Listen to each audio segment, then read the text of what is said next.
समय की मार है कि लोग आज कैकेयी के नाम पर ही अपनी बेटियों का नाम नहीं रखना चाहते। पर रामायण की दृष्टि में कोई हमसे पूछे कि रामायण में सबसे बढ़िया पात्र किसका रहा माताओं में, तो माताओं में जो समर्पण कैकेयी ने किया वो किसी और मैया ने नहीं किया। हाँ, कैकेयी ने जो समर्पण राम के प्रति किया वो किसी ने भी नहीं किया। बालकाल में एक बार राम जी खेल रहे थे और खेल खेल में राम जी ने कैकेयी मैया की आंखों पे हाथ रख दिए। माता तो सब जानती, लेकिन मैया कैकेयी खेल करने लगी तो राम जी ने आवाज बदल करके कहा, बताओ मैं कौन हूं। अच्छा भरत आ गया। भरत, कैकेयी मैया तो पहचान गई थी, भरत आ गया। भरत झूठ बोल दिया। राम जी खिलखिला कर हंस पड़े, मैया तू हार गई है, हम भरत नहीं हम तो राम हैं। अच्छा हाँ हम हार गए बेटा। राम जी बोले, मैया आप हार गई तो हमें कुछ मिलेगा? हाँ हाँ हाँ मांगो। राम जी बोले, मैया जो हम मांगने जा रहे हैं सावधानी पूर्वक सुनना। हम ऐसा मांगने जा रहे हैं कि जिससे हो सकता तुम्हारा सुहाग भी उजड़ जाए, लेकिन आपको देना पड़ेगा।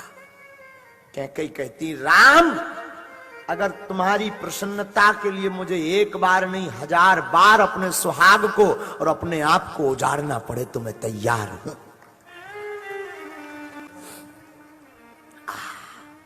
कैकेयी कहती है कि एक बार नहीं 1000 बार मुझे अपने आप को बिगाड़ना पड़े। राम कहते हैं, मां जरा सावधानी पूर्वक सुनो, हम जो मांगने जा रहे हैं उसको मांगने के बाद हो सकता पूरा संसार तुम्हारे ऊपर थू थू करे, तुम्हारे नाम को कलंकित करे, ये ऐसा वर मांगने जा रहे हैं। कैकेयी कहती है, एक बार नहीं मैं जितनी बार जन्म लूं उतनी बार भी मुझे कलंक भोगना पड़े, पर मेरे राम अगर तुम प्रसन्न हो तो मैं उसमें भी तैयार हूं।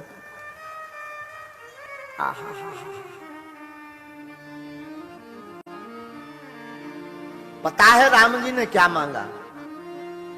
राम जी ने कहा, मां आप हमें वचन में देना चाहती तो एक ही बात दीजिए। आपके 2 वरदान उधार डले पिताजी से, तो जब मांगने की बारी आवे, जब पिताजी हमें राजा बनाने लगे, उसी वक्त आप पिताजी से भरत को गद्दी मांग लेना, हमें वनवास मांग लेना।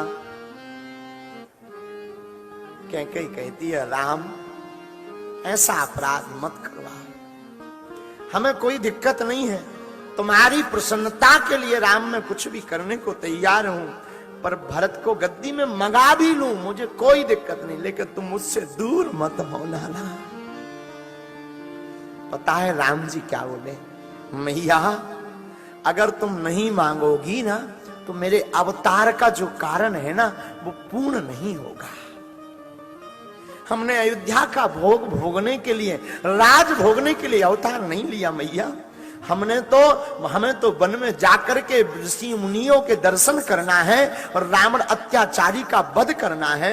मां अगर तुम मुझसे प्रेम करती है तो मुझे आज वचन दे दे कि पिताजी से तू ये 2 वरदान ही मांगेगी। मेरी प्रसन्नता के लिए राम हाँ, मेरी प्रसन्नता के लिए मैया हाँ कह दे। कैकेयी मैया की आंखों में आंसू भरा है, लेकिन कैकेयी कहती है, राम इसमें भी तुम्हारी प्रसन्नता है, मुझे पता है। इस बात को सुनकर के मेरे महाराज, मेरे नाथ, मेरे प्राणनाथ, मेरे स्वामी अपने प्राण रख नहीं पाएंगे जीवन। इनको सुनकर के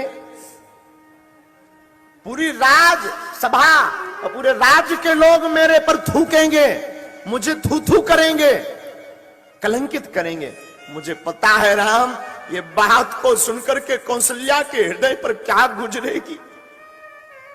मुझे पता है राम जिस दिन मैं ये वरदान मांग लूंगी कि भरत को गद्दी, राम को वनवास, उस दिन से मेरा बेटा भरत मुझे मां कहना बंद कर देगा। राम मां कहना बंद कर देगा। और मुझे पता है राम उस दिन के बाद मैं किसी को अपना ये मुख दिखा नहीं पाऊंगी। उस दिन के बाद राम, मैं अपना चेहरा किसी को नहीं दिखा पाऊंगी, लेकिन तुम्हारी प्रसन्नता है राम। हे राघव, हे रघुनाथ, हे रघुवीर, हे रघुनंदन, हे अवधपति, हे राघव, हे राम, तुम्हारी अगर प्रसन्नता है तो मैं वचन देती हूं कि मैं भरत को गद्दी और राम को वनवास मांगूंगी। मां के आंसू राम जी अपने हाथ से पहुंचते। आप लोगों ने सुना यह है कि कैकेयी ने कुबुद्धि की, आपने पढ़ा यह है कि कैकेयी ने कुबुद्धि की। मेरी बुद्धि कहती है कैकेयी जैसी मां ही नहीं हुई।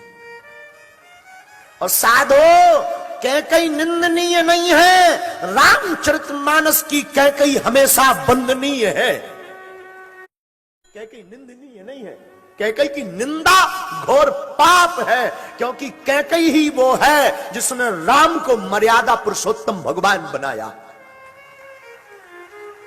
कैकेयी ही वो है जिसने राम को राम बनाया, और कैकेयी ही वो है जिसने वन में राम को भेज करके रावण जैसे अत्याचारियों से ऋषि मुनियों को बचाया। न कैकेयी वरदान मांगती, न राम जी बन जाते, न रावण का वध होता, न ऋषि मुनियों को दर्शन होती। कैकेयी बंधनी है। एक बार की कथा हमें स्मरण है। राम जी बचपन में कैकेयी मां के साथ ही सोते थे। हाँ महाराज, कैकेयी मां के साथ ही सोते, कभी नहीं सोए कौशल्या मां के साथ। बचपन से ही हमारे राम कैकेयी मां के साथ सोया करते थे। एक बार कौशल्या को लगा कि सब माताएं अपने अपने लाला को लेकर के सोती हैं, मैं आज अपने राम को लेकर के क्यों ना सोऊं। तो शाम के समय राम जी को, रघुनाथ जी को कैकेयी के घर से, कैकेयी के भवन से, कैकेयी के कमरे से, कैकेयी के कक्ष से राम को कौशल्या लिवा लाई। कहा राम आज तुम हमारे पास रहोगे। राम जी ने कहा ठीक है मैया। राम जी आए, मां के बगल में लेट गए।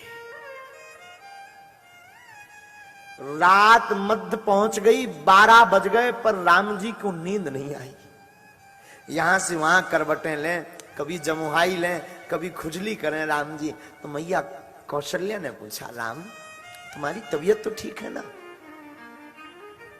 तुम ठीक हो ना, तुम रोज इतनी देर तक जागते हो। राम जी बोले नहीं मैया मैं बहुत जल्दी सो जाता हूं। राम आज तुम इतनी देर तक क्यों जग रहे हैं। राम जी बोले मैया सच सच बोलूं। हाँ सच बताओ ना। राम जी बोले मैया जब तक मैं अपनी कैकेयी मैया के बगल में ना सोऊं तब तक मुझे नींद नहीं आती। कौशल्या की आंख भर गई। कौशल्या की आंख में आंसू आकर के बोले राम धन्य है कैकेयी, धन्य है कैकेयी, जिसने तुझे इतना लाड़ दिया कि उस लाड़ के बिना तू रहता नहीं है। धन्य है तू और तेरी मां कैकेयी। और सच कहूं तो इस बगल में लेटाने का, सुलाने की भागीदार तो कैकेयी ही है। राम जी का हाथ पकड़ा कौशल्या ने। हाथ पकड़ करके, राम जी का हाथ पकड़ करके कौशल्या आई और भवन खोला तो सोचा राम जी सो नहीं पाएंगे, रात खराब जाएगी, तो जाकर के कैकेयी के भवन में ले जाकर के राम को लिटा दें, राम को सुला दें, राम को छोड़ दें। ये तो कैकेयी का प्यारा है, कैकेयी के साथ ही रहेगा। लेकिन तब तक एक नजारा कौशल्या देखती है तो जमीन खिसक जाती है पैरों तले की। क्या देखती हैं? दरवाजा खोलती हैं तो दरवाजे के कोने पर कैकेयी खड़ी नजर आती है, जो कोने में खड़े होकर के रो रही होती है। तो कौशल्या पूछती तू यहां क्या कर रही? कैकेयी कहती है कि लगता है मेरे प्राण चले गए हो, अपने प्राणों को लेने के लिए तुम्हारे दरवाजे पर खड़ी हूं। प्रेम है कौशल्या कैकेयी का और राम का। ये प्रेम की पराकाष्ठा है। लोग कहते कि कैकेयी निंदनीय है, लोग कहते कैकेयी ने बुरा किया। हम कहते कभी रामायण पढ़ो, कैकेयी जैसी मां ना हुई है ना हो सकती है। कैकेयी निंदनीय नहीं है, कैकेयी बंदनीय है साहब। कैकई निंदा नहीं, कैकई तो आज भी जिंदा है। हम तो कहते और भी कैकई हो ताकि राम बन जाए और राम मर्यादा पुरुषोत्तम बने।